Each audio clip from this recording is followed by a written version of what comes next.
Welcome all to சரிதா சமையல். இன்றைக்கி நம்ம சமையலில் ரொம்பவே சுவையான இட்லி பொடி எப்படி பண்ணுறதுன்னு பார்க்க போகிறோம். அதுக்கு நம்ம ஒரு அடிகனமான பேன் எடுத்துக்கிறேன். ஏன்னா நமக்கு வறுபடும் போது டக்குன்னு நமக்கு கரிஞ்சிடாமல் இருக்கும். அதனால் கொஞ்சம் அடிகனமான பேன் எடுத்துக்கிறேன். நான் 1 கப் கருப்பு உளுந்து எடுத்துக்கிறேன். இந்த கப்போட அளவு 200 கிராம். நான் 1 கப் எடுத்துருக்கேன். நம்ம இட்லி பொடிக்கு வெள்ளை உளுந்தை விட கருப்பு உளுந்து சேர்த்தோம்னா நமக்கு டேஸ்ட்டு ரொம்பவே சூப்பராக இருக்கும். இதே நீங்கள் கருப்பு உளுந்தில் முழு உளுந்து கூட சேர்த்துக்கலாம். இப்போ இதை நம்ம நல்லா செவர விட்டு வறுத்து எடுத்துக்கலாம். இப்போது உளுந்து பார்த்திங்கன்னா நல்லா கலர் மாறி நல்லா செவந்து நல்லா வறுபட்டுடுச்சு. நல்லா வாசமாகவும் இருக்குது. இப்போ இது ஒரு பிளேட்டில் மாற்றிடலாம். இப்போது 1/2 கப் கடலைப்பருப்பு, அதாவது 1 கப் உளுந்துக்கு 1/2 கப் கடலைப்பருப்பு.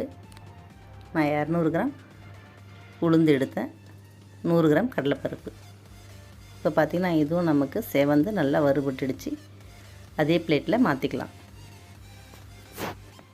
இப்போ பார்த்திங்கன்னா 2 ஸ்பூன் வெள்ளை எள்ளு, 1 ஸ்பூன் சீரகம், இது ரெண்டுமே நல்லா வறுத்து விட்டுருவோம். நல்லா பொரிஞ்சு வர அளவுக்கு இதை நம்ம வறுத்து விட்டுடலாம். பேன் ஏற்கனவே சூடாக இருக்கிறதுனால நல்லா பொரிஞ்சு தெரித்து வெளியில் வருது.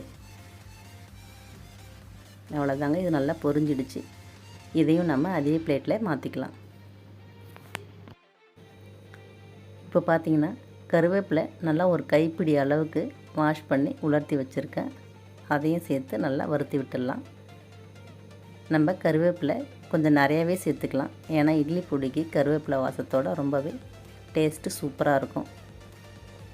கருவேப்பிலை பார்த்திங்கன்னா இப்போது நல்லா வறுபட்டுடுச்சு. இப்போது இதையும் நம்ம அதே பிளேட்டில் சேர்த்துடலாம். இப்போது 1 ஸ்பூன் எண்ணெய் சேர்த்துக்கலாம். சேர்த்துட்டு கட்டி பெருங்காயம், அதை நம்ம சின்ன சின்ன துண்டுகளாக கட் பண்ணி இப்போ இந்த எண்ணெயில் போட்டு நல்லா பொரித்து எடுத்துடலாம். நம்ம தூள் பெருங்காயம் சேர்த்துக்கிறத விட இது மாதிரி கட்டி பெருங்காயம் சேர்த்துக்கிட்டோம்னா இட்லி பொடி ரொம்பவே வாசமாக இருக்கும். அதே சமயத்தில் டேஸ்ட்டாகவும் இருக்கும். பாருங்கள், இது நல்லா நமக்கு பொரிஞ்சு வந்துடுச்சு. இப்போ நம்ம இதை எடுத்துடலாம்.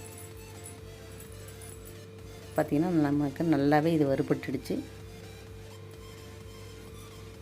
இப்போது நான் 20 காஞ்ச மிளகாய் இந்த எண்ணெயிலே சேர்த்து நல்லா வறுத்து எடுத்துக்கலாம். காரத்துக்கு ஏற்ற மாதிரி நம்ம காஞ்ச மிளகாய் கூடவோ குறைச்சலாவோ சேர்த்துக்கலாம்.